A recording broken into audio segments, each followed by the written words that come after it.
Magandang araw, Pilipinas! Narito ang ating daily weather update ngayong Biyernes, Hunyo 20.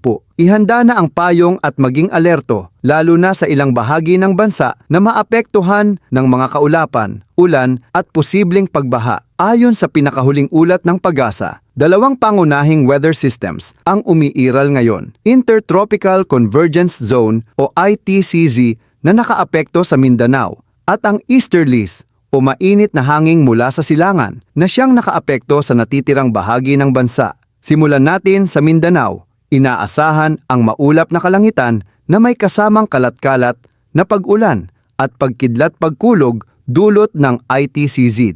Hindi biro ang ulan dito, kaya maging alerto sa posibleng pagbaha at pagguho ng lupa, lalo na sa mga lugar na mababa o bulubundukin. Sa mga taga-Aurora at Quezon, maghanda rin dahil aasahan din ang cloudy skies with scattered rain showers and thunderstorms, dulot naman ng easterlies. Bagamat natural na pattern ito tuwing tag-init, posibleng magdala ng katamtaman hanggang malakas na ulan, kaya huwag maging kampante. Metro Manila at ang nalalabing bahagi ng bansa, asahan ang partly cloudy to cloudy skies na may mga panapanahong ulan o thunderstorms sa hapon o gabi. Bagamat hindi ito kasing tindi ng sa Mindanao, may banta pa rin ng flash floods o landslides kung lalakas ang ulan, lalo na sa matataas na lugar at paligid ng mga estero at ilog. Ngayon, dumako naman tayo sa lagay ng hangin at karagatan. Para sa mga baybayin ng Luzon, inaasahang banayad hanggang katamtamang hangin mula silangan hanggang timog silangan na may banayad hanggang katamtamang pag-alon na nasa 0.6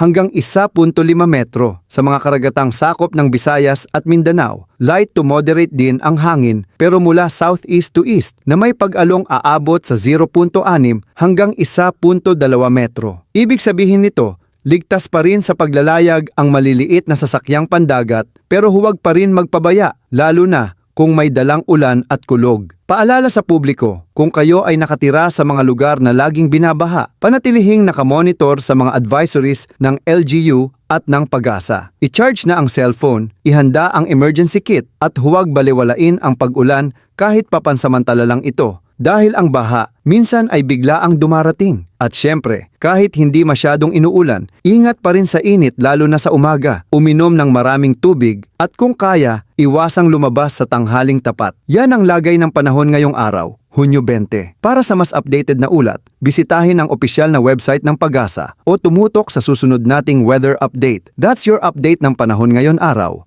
Mag-like and subscribe for daily forecasts. Ingat Pilipinas!